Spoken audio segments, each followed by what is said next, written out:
बिस्मिल्लाहिर्रहमानिर्रहीम। अस्सलामुअलैकुम। अक्सर देखने में आया है कि कीमा पकने के बाद उसमें ख़ास किस्म की हीक या स्मेल आती है, जिसकी वजह से कीमे का जायका बिल्कुल ख़राब हो जाता है और वो खाने के काबिल नहीं रहता। कीमा में स्मेल आने की कई वजूहात हो सकती हैं, जिनमें से एक मेन वजह ये भी है कि कीमे को अच्छे तरीके से धोया ना गया हो। अगर कीमे का रंग बहुत ज़्यादा सुर्ख है और उसमें ब्लड मौजूद है, तो इसका मतलब है कि कीमा साफ़ नहीं हुआ, और अगर इसी तरीके से उसको पका लिया जाए तो इसका जायका पकने के बाद काफ़ी हद तक ख़राब हो सकता है। आज की वीडियो में मैं आपको कीमा धोने का बेहद आसान तरीका बताने जा रही हूँ, जिसको इस्तेमाल करके आप कीमे को ना सिर्फ एक अच्छे तरीके से धो लेंगे, बल्कि इसमें मौजूद स्मेल का भी मुकम्मल तौर पर ख़ात्मा हो जाएगा। वीडियो के आखिर में मैं आपको कुछ बहुत अच्छी टिप्स दूंगी जो इसी वीडियो से मुतालिक हैं, और अगर आप उन पर अमल करेंगे तो आपको बहुत ज़्यादा फ़ायदा होगा।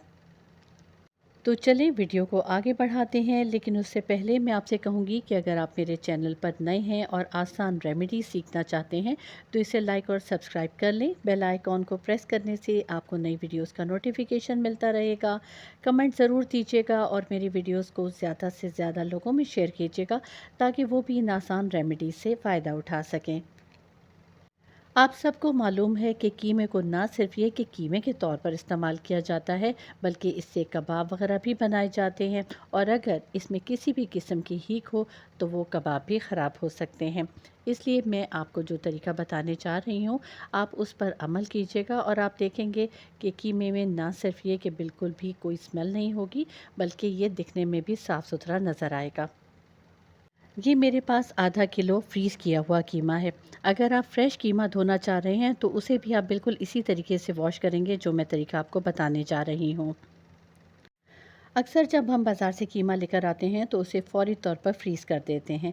तो इसी तरह से ये मेरे पास भी फ्रोज़न कीमा है, और अब मैं आपको बताती हूँ कि इसे कैसे वॉश करना है। सबसे पहले आप इसमें 1 गिलास पानी का डाल दें। अगर आप 1 किलो कीमा धोना चाह रहे हैं तो इसमें आप 2 गिलास पानी का इस्तेमाल करेंगे। अब इसमें डालेंगे 1 टेबलस्पून सफ़ेद सिरका। सफ़ेद सिरका हमारे घर में मौजूद होता है और खाना वगैरह पकाने के लिए इसका इस्तेमाल बहुत ज़्यादा किया जाता है। 1 किलो कीमे में आप तकरीबन 2 टेबलस्पून सफ़ेद सिरके के डालेंगे। बस अब आप सिरके को इस कीमे में अच्छे तरीके से मिक्स कर लें। ये देखें कीमा जमा हुआ है, इसलिए मैं इसे पलट भी रही हूँ ताकि सिरका पानी में अच्छे तरीके से हल हो जाए। यहाँ आपने इस बात का ख़्याल रखना है कि अगर आप फ्रेश कीमा धो रहे हैं तो आपने उसे पानी में बामुश्किल 10 से 15 मिनट तक ही भिगोए रखना है। लेकिन अगर कीमा फ्रीज़ हुआ हुआ है तो इसे हम इतनी देर पानी में भिगोए रखेंगे जितनी देर कीमा पानी में घुल नहीं जाता। अब क्योंकि मैं फ़्रोज़न कीमा यूज़ कर रही हूँ तो इसे थोड़ा सा टाइम लगेगा, तो तकरीबन 20 से 25 मिनट में ये कीमा पानी में घुल जाएगा। बहुत सारे लोग इसमें नमक का इस्तेमाल भी करते हैं, लेकिन मैं आपको नमक डालना रिकमेंड नहीं करूँगी, सिर्फ़ सफ़ेद सिरका ही काफ़ी है। यहाँ आप देख सकते हैं कि तकरीबन 25 मिनट गुज़र चुके हैं और कीमा पानी में अच्छे तरीके से घुल चुका है। अब मैं किसी चम्मच की मदद से इसे पानी में अच्छे से मिक्स कर लेती हूँ। कीमा में जितना भी ब्लड था आप देख सकते हैं कि वो पानी में नज़र आ रहा है। चम्मच की मदद से आप कीमे को आगे पीछे पलटाएं। अगर फ्रेश कीमा है तो उसे भी आपने चम्मच से इसी तरह आगे पीछे पलटना है, ताकि अच्छे से कीमा वॉश हो जाए। बस आपने इसको 2 से 3 मिनट तक इसी तरह चम्मच की मदद से मिक्स करना है, आगे पीछे पलटना है, और आप देखेंगे कि कीमा बिल्कुल साफ़ सुथरा हो गया होगा। सिरका डालने से जो कीमे में ख़ास किस्म की हीक या स्मेल होती है वो 100% ख़त्म हो जाएगी। अब हम आ जाते हैं अपने दूसरे स्टेप की तरफ। यहाँ पर आपको एक छलनी का इस्तेमाल करना है। इस बात का आपने ख़्याल रखना है कि छलनी बिल्कुल बारीक होनी चाहिए। अक्सर लोग मोटी छलनी का इस्तेमाल करते हैं, जिससे ये नुकसान होता है कि जब आप कीमे को उस छलनी से छानते हैं तो उसमें से काफ़ी ज़्यादा कीमा बह जाता है। मैं इसीलिए यहाँ पर बारीक छलनी का इस्तेमाल कर रही हूँ। अब आप एक और ख़ाली बोल ले लें और उसके ऊपर ये छलनी रख दें। ये देखें कि मैंने एक खाली बोल रख दिया है, इसके ऊपर अब मैं छलनी रखने लगी हूँ और साथ ही सारा कीमा इस छलनी में ट्रांसफ़र कर दूँगी। आप अपने एक हाथ से छलनी को पकड़ लें, क्योंकि छलनी वज़न में हल्की होती है, तो जब हम उसमें कीमा डालेंगे तो छलनी उलट भी सकती है। ये देखिए मैंने सारा कीमा छलनी में डाल दिया है। अब मैं चम्मच की मदद से सारे कीमे को सेंटर में कर देती हूँ। इसके बाद आपने सिर्फ 1 ग्लास और पानी का लेना है और इसके ऊपर से उस पानी को गुजार देना है।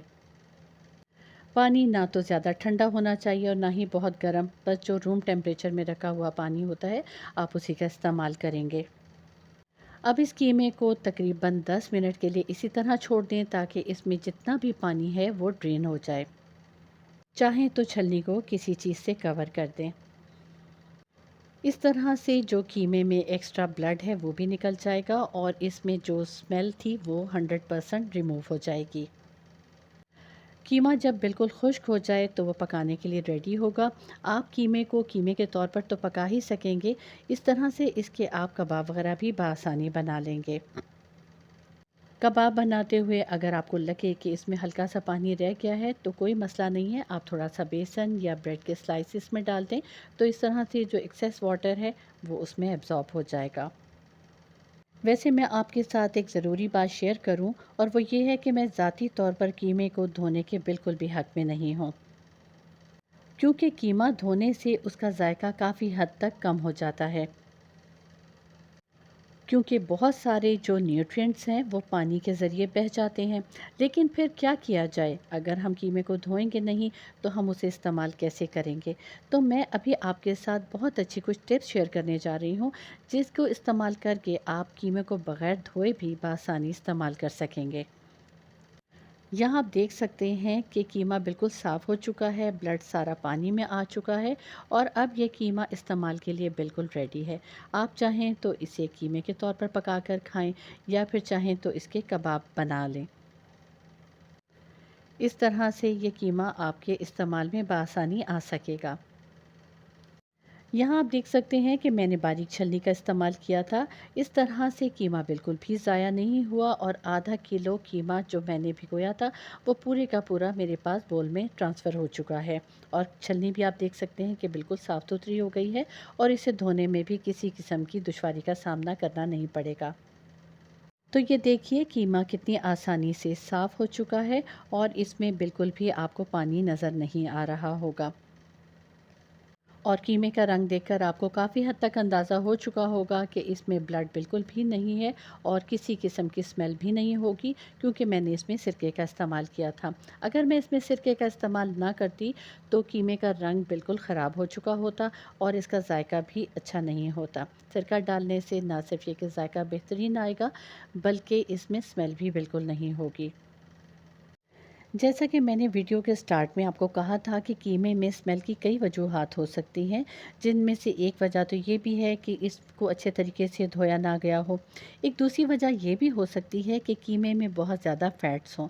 तो जब भी आप कीमा ख़रीदें तो इस बात का ध्यान रखें कि उसमें चर्बी का इस्तेमाल कम से कम किया गया हो और गोश्त उसमें ज़्यादा हो। अक्सर जब हम शॉप से कीमा ख़रीदते हैं तो हम इस बात का ध्यान नहीं रखते। अक्सर कीमे में गोश्त की मिक़दार कम होती है और चर्बी की मिक़दार ज़्यादा होने की वजह से भी उसमें काफ़ी ज़्यादा हीक होती है। मैं आपको बहुत अच्छी कुछ टिप्स देने जा रही हूँ। सबसे पहली टिप ये है कि आप कोशिश करें कि कीमे को घर में ही तैयार करें। गोश्त का एक बड़ा पीस घर में ले आएँ, उसे अच्छे तरीके से धोकर कीमे की मशीन में कीमा अपने सामने निकालें और उसके बाद आपको कीमा धोने की बिल्कुल भी ज़रूरत नहीं होगी। गोश्त को आप पहले छोटे टुकड़ों में काट कर खूब अच्छे तरीके से धो लें और उसके बाद आप कीमा बनाने वाली मशीन में कीमा घर पर ही तैयार कर लें। ये मशीन मार्केट में बहुत कम कीमत में बआसानी मिल जाती है। यकीन मानिए ये ज़िंदगी में सिर्फ़ एक मर्तबा आपको ख़र्चा करना पड़ेगा और फिर ये सारी उम्र के लिए आपके लिए सहूलत है कि आप घर में ही कीमा तैयार करें। इस तरह से आपको गोश्त में मौजूद सारे न्यूट्रिएंट्स बआसानी मिल सकेंगे। कीमे को धोने की बिल्कुल ज़रूरत नहीं पड़ेगी, क्योंकि कीमा धोने से इसकी सारी ग़िज़ाइयत काफ़ी हद तक ख़त्म हो जाती है। तो कीमे को ना सिर्फ ये कि ग़िज़ाइयत से भरपूर तैयार करें बल्कि ज़ायकेदार भी बनाएं। मुझे उम्मीद है कि मेरी आज की वीडियो आपके लिए बहुत इन्फॉर्मेटिव रही होगी और अगर वीडियो पसंद आई है तो इसे ज़्यादा से ज़्यादा और लोगों में ज़रूर शेयर कीजिएगा। अब मुझे इजाज़त दीजिए। अल्लाह हाफ़िज़।